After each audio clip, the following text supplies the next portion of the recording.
Hi,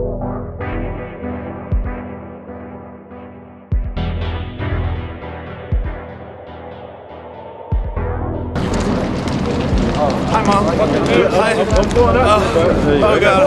This camera's shy. Do I look like a killer or what? Breezy. How are you? Doing good. Thanks, something? You gotta hook me up now. I gotta hook you up. That means I gotta give you something. Yeah. No. You gotta help me out by taking stuff. Cabinets are full, man. If I want no wheat grain, peanut. It's good. That's the good for you stuff, man. That's what you need. Hey! You know what? I'm done, Rule.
Yeah, I'm Dan Uebbing. I was in the Army for 4 years as an infantryman, 11 Bravo. I'm a teacher now. I teach English as a new language, which is English as a second language for the Rochester City School District. So I work at East High, over about 1.5 miles from here.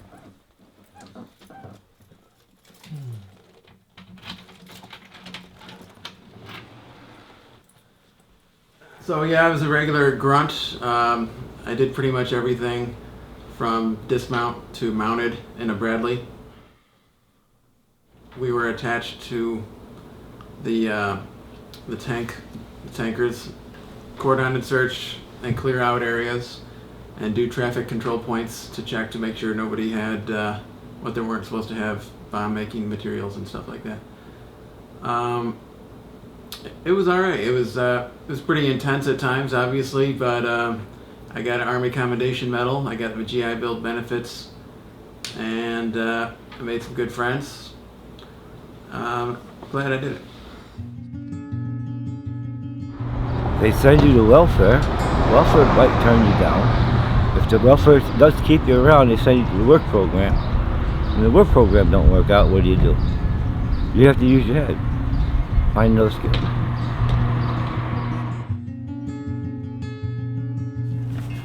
Starting from the bottom up again is pretty difficult when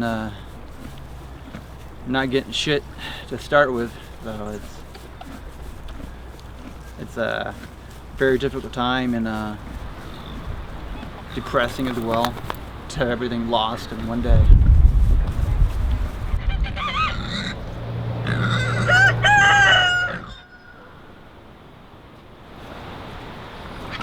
My name is Rathbun. Pretty much joined the military straight out of high school. Graduated 2001 in June, and August 16th of 2001 is when I joined the Navy as a corpsman. Pretty much hit me when I was getting my hair cut September 11th, 2001. It was the second time getting a haircut at the barbershop, and the saw it in the news that September 11th happened in New York.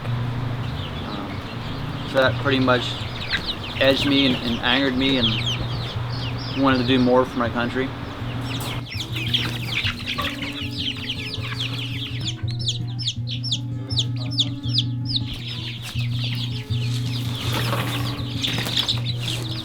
Basic training in a core school pretty much gave us a background of everything for nursing and a little bit of trauma.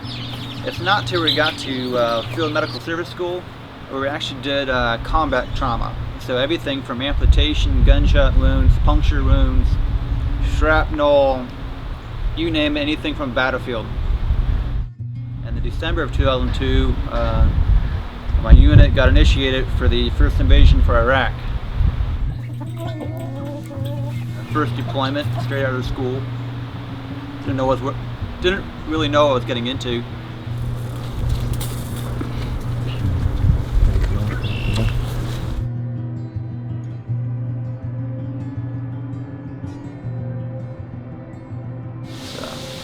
It was a pretty big eye-opener for me.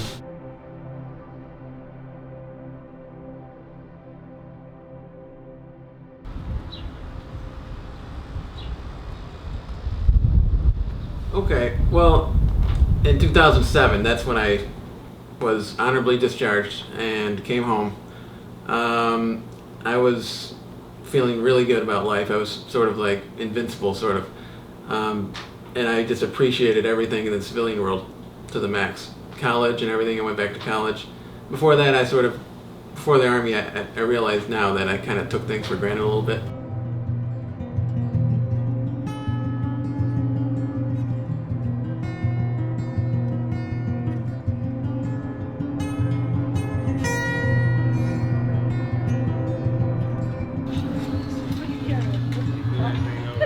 Okay, my name's Howard. I amputee one leg.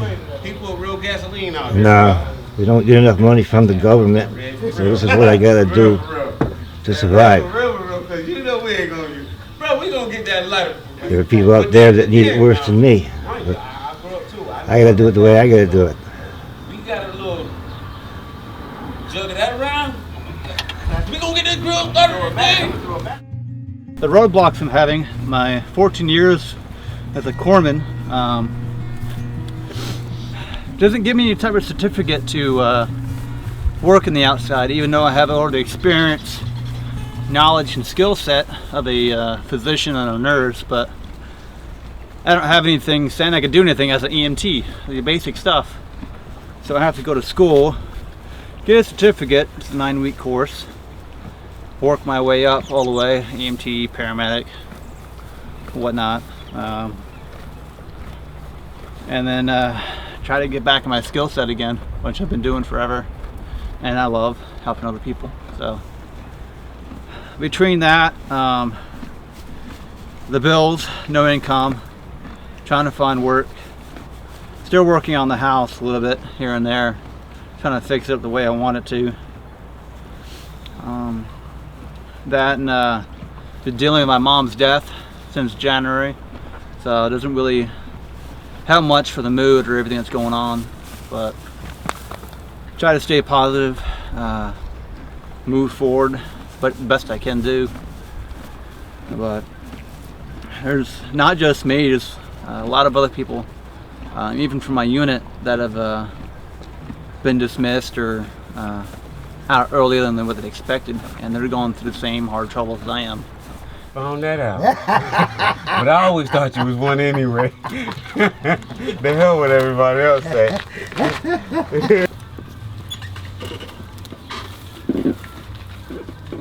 On the back. Jesus. What the fuck you laying around in the dirt for? Making money, the only way how. That's a true fact right there. Even if they are your friends. I can't argue with you there. It's a beer break time. Okay. I got you.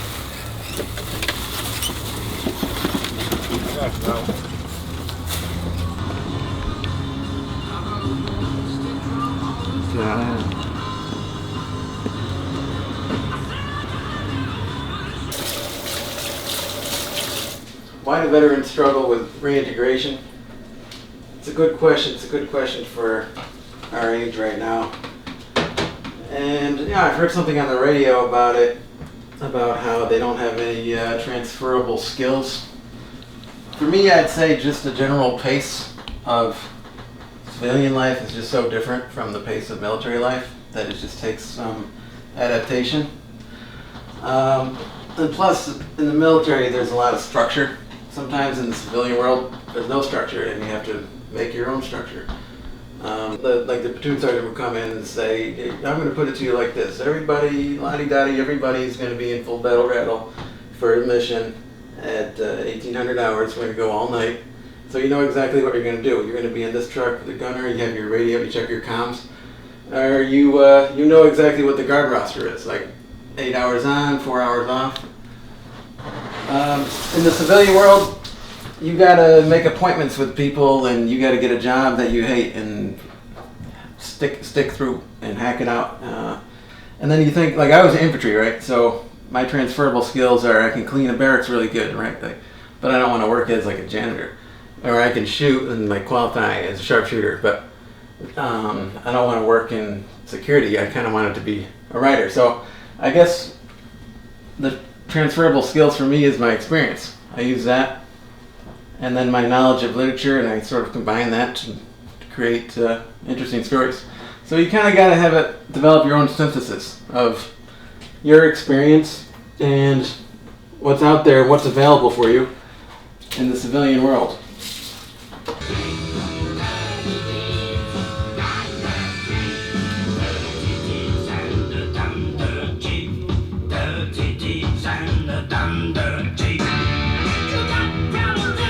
You don't know you already right.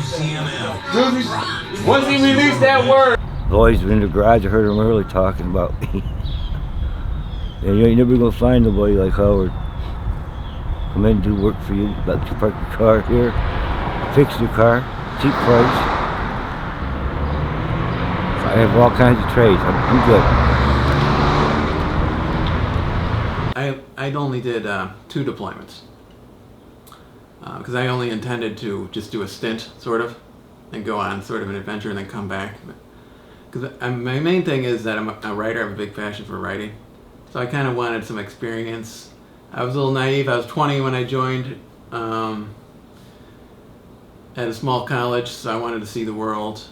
And I wasn't terribly political, you know. But, yeah, I was pretty sensitive about 9/11. You know, I was obviously that was my freshman year of college, so and I got some good experience. I wrote some pretty good poems. I'm writing a novel right now that deals with that. I think it really expands your worldview, kind of. My EOS date I was supposed to get out was August the 15th, but we were unable to start a process because I was deployed. But the Navy requires you to be 6 months inland to start separation. I, for one, did not want to get out. I wanted to stay into retirement. Due to the promotion rates in the corpsman field, there's only a 7% chance of promotion. So that's me versus 2,500 some people, which only gives you about 160 people to actually get promoted. So there's slim chance to none of getting to stay in. So a lot of us were being forced out, which happened to me in a short amount of time. So I truly was not ready to leave. I had my life and everything in the military, and really did not want to leave at all. I had no other choice. So I had to drive from Cali back to Pennsylvania and start a new life with nothing. Lost my job, lost my career, the friends I had, and the place I lived. So I had nothing. So when I got back to PA, moved in the parents' house, all my stuff stayed in storage, so whatever I packed in the car is what I had. When I got home, Mom has been ill for the past year getting blood transfusions, and then she was unable to take care of herself, so I was doing home hospice care for her. So then I was not able to look for work. She passed on January 4th of 2016, taking care of her the whole entire time.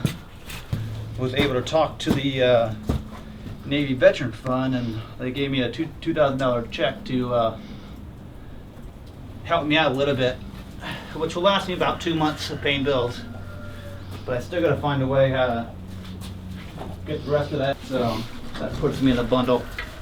I applied for college back in December 2015.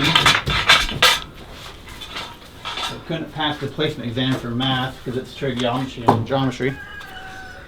So was able to enroll. So now I'm pretty much trying to take some small classes to get in math and find any type of job I can just to pay bills. I think the reintegration was it's pretty good. I mean, there wasn't people like saying like, oh, you're a baby killer or whatever, like when they came back from Vietnam. It was, I think people realized that veterans served for their own reasons. It's a totally volunteer army, and came back and reintegrated. Some have more difficulties than others, but every veteran has the skill, at least, of fulfilling their commitments.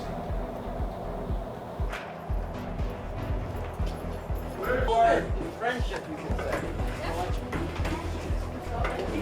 What? Okay.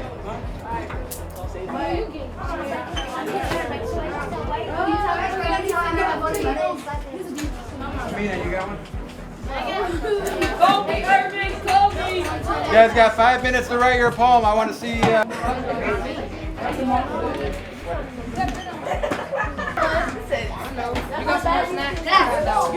Sit down, Helena. Sit down. No, bro, you want to write your poem. Can I get a paper? Use mine. Pencil.